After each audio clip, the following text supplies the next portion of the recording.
पवित्र N chapter 3 N के अनुभव। एक बार एन को पैर के टखने में कड़ी चोट लगी। उसे पलंग पर ही रहना पड़ा और वह बहुत कमजोर हो गई। ऐसे समय पर उसके लिए दूध और ताजे अंडे मंगवाए गए थे। उस समय देश में मुर्गी अंडे नहीं देती थी। इसी कारण उसकी नौकरानी अंडे लाने में असफल हुई। एन ने अपने पिता से निवेदन किया और तुरंत उसके पास एक मुर्गी आ पहुंची। उसके पिता परमेश्वर ने उसे बताया कि वह मुर्गी उसके लिए रोज अंडे रख जाएगी। लगातार 3 हफ्तों तक हर रोज वह मुर्गी आकर अंडा रख जाती थी।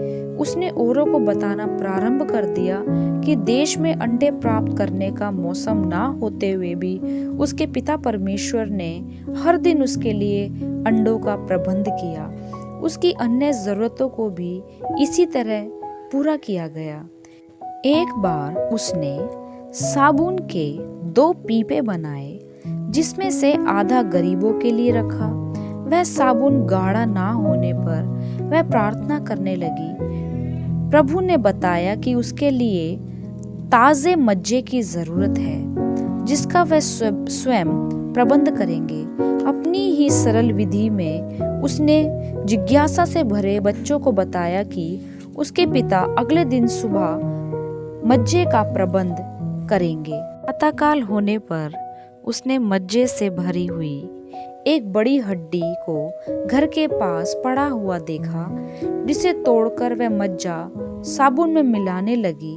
बच्चों ने कहा, हाय, इसे तो कुत्ता यहाँ पर छोड़ गया है। एन ने उत्तर दिया, यदि इसे शैतान भी लाया तो मुझे परवाह नहीं। मेरे पिता परमेश्वर ने इसे यहाँ पर भेजा है। उसके गांव के पास धर्मोद्वारक सेना ठहरी हुई थी। एन को उनके कार्य में अभिरुचि पैदा हुई और वह उनको खाद्य सामग्री प्रदान करना चाहती थी। उस समय ना तो मुर्गी अंडे रखती थी और ना ही हाथ में पैसे थे। उसने प्रार्थना करके पिता से अंडों की मांग की। वह खत्ते में से 1 दर्जन अंडे लेकर आई, जिस पर सभी लोग आश्चर्यचकित हुए। एक दिन 2 फलांग की दूरी पर स्थित एक गिरजाघर में जाना चाहा, पर भारी बर्फ पड़ी थी। उसने कहा, पिता परमेश्वर, मैं आज रात की प्रार्थना सभा में नहीं जा पाऊंगी। क्या मेरा रास्ता साफ करने के लिए आप किसी को नहीं भेजेंगे? बेलचे से बर्फ हटाने के लिए कोई नौकर नहीं था। अचानक 5 घोड़े प्रकट हुए और सीधी पंक्ति में मार्ग के ऊपर नीचे दौड़ने लगे, जिससे भारी बर्फ में से एक परिपूर्ण मार्ग तैयार हुआ। एन ने उस सभा में हाजिर होकर प्रभु के इस अद्भुत कार्य की गवाही दी। गर्मी के मौसम में उनका कुआं बिल्कुल सूख जाता था, जिससे उन्हें पानी मिलता था। बच्चों को आधी मील दूर से पानी खींचकर पीपों में लाना पड़ता था। यह बहुत ही कठिन काम था, क्योंकि घर के सदस्यों के लिए ही नहीं बल्कि पशुओं के लिए भी पानी भरना पड़ता था। एक रात जब वह रसोई घर में अपने पिता परमेश्वर के द्वारा प्राप्त हुए उत्तरों का वर्णन कर रही थी, तब सबने उसका मजाक उड़ाया और चुनौती देकर कहा कि फिर तुम कुएं में पानी के लिए प्रार्थना क्यों नहीं करती हो? एन ने इस बात को गंभीरता पूर्वक लेकर उसी रात अपने स्वर्गीय पिता से विनती करी। जब तक उसे अपने हृदय में आश्वासन न मिला कि उसकी प्रार्थना को प्रभु ने स्वीकार कर लिया है, तब तक वह लगातार प्रार्थना में लगी रही। अगले दिन सुबह उसने अपनी बाल्टी को कुएं में उतारा। जो लड़के पीपे उठाकर पानी लाने की तैयारी कर रहे थे, वे उसे आश्चर्य से देखने लगे। कुएं में बाल्टी उतारते ही धड़ाके के शब्द के बदले में उन्हें पानी छलकने की आवाज सुनाई पड़ी। एन 2 बाल्टियों में स्वच्छ पानी भरकर घर ले आई। इस प्रकार एन के साथ रहने वालों ने देखा कि वह एक प्रेमी पिता के साथ रहती है। एक लड़की का $5 का पर्चा खो गया था, जिसे बहुत खोजने के बाद भी नहीं मिला। उस रात एन ने प्रार्थना की और फिर वह ठीक उसी स्थान पर पहुंची जहां पर वह पर्चा पहाड़ी किनारे बर्फ में ढका हुआ पड़ा था। लड़कियां एन को देखकर बहुत आश्चर्यचकित हुई कि वे किस प्रकार प्रभु के साथ चलकर अपनी सारी प्रार्थनाओं के जवाब प्राप्त करती थी। एन केवल बाइबल ही पढ़ सकती थी और हर एक अन्य किताब उसके लिए विदेशी भाषा के समान थी। एक बार बड़ी कठिनाई के साथ उसने अखबार में स्वामी शब्द पढ़ा और अपने पड़ोसियों से इस शब्द का पुष्टिकरण करने लगी, लेकिन उसका हृदय खुशी से उत्तेजित ना होने के कारण उसने अपना आश्चर्य प्रकट किया, क्योंकि शब्द को जब वह बाइबल में पढ़ती थी तब उसका हृदय परमानंद से उभरता था। आसपास के लोगों ने उसे पढ़कर बताया कि वह खबर स्वामी रॉबर्ट की सफलता उपलब्धि की है।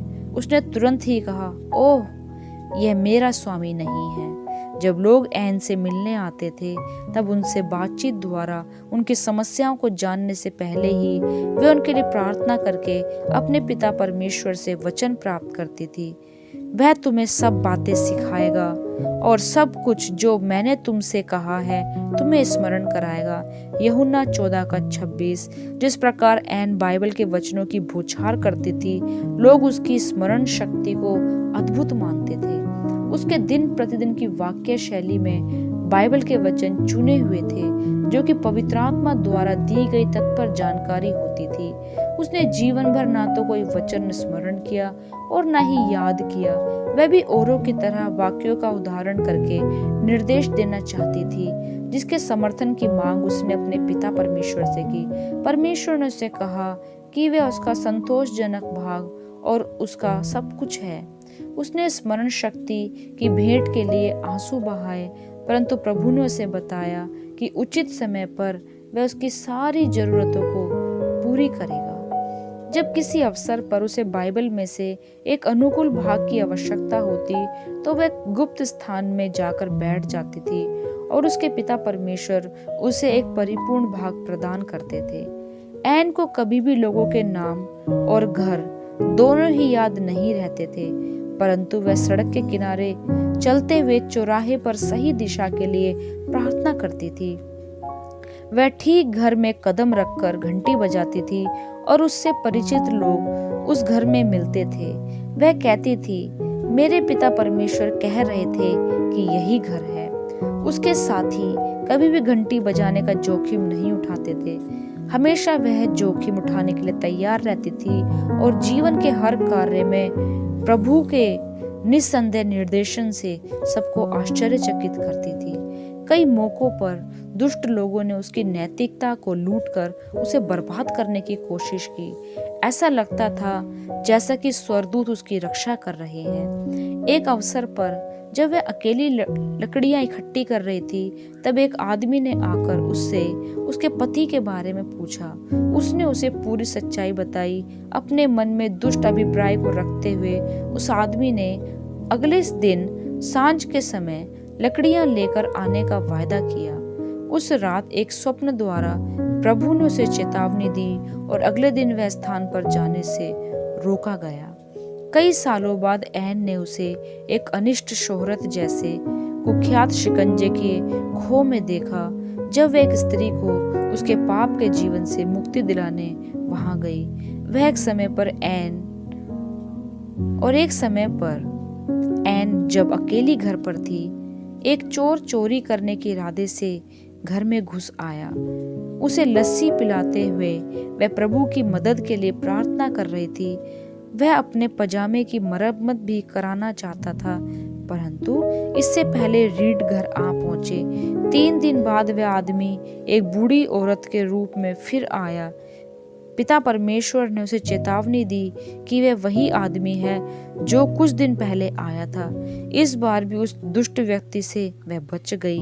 एन चतुराई से डॉक्टर रीड को ऊंची आवाज से पुकारने लगी, क्योंकि वह औरत मिस्टर रीड से मिलना चाहती थी। यह सोचकर कि मिस्टर रीड उनके नजदीक ही है, वह वहां से भाग गया। मिस्टर रीड के बच्चे अपनी कुछ बहुमूल्य चीजों को एन प्रेस्टन के पास छोड़ गए थे, जिन्हें पड़ोस की एक स्त्री ने एन के साथ अच्छी दोस्ती का झूठा दावा पेश करके चुराने की कोशिश की। एक दिन एन जब अस्वस्थ थी तब वह औरत चाय का प्याला लेकर घर पर आई, लेकिन पिता परमेश्वर ने उसे चेतावनी देकर चाय ना पीने के लिए कहा। फिर भी उस स्त्री ने एन को मनाकर चाय पीने के लिए विवश किया और परिणाम यह निकला कि एन तुरंत बीमार पड़ गई। उसने आंसू बहाते हुए परमेश्वर से पश्चाताप की मांग की। परमेश्वर ने उसे क्षमा करके पौलुस की याद दिलाई, जिसे एक बनेले सर्प ने डसा। तुरंत ही उसने विष का वमन कर दिया, जिससे वह दुष्ट स्त्री का उद्देश्य विफल हुआ।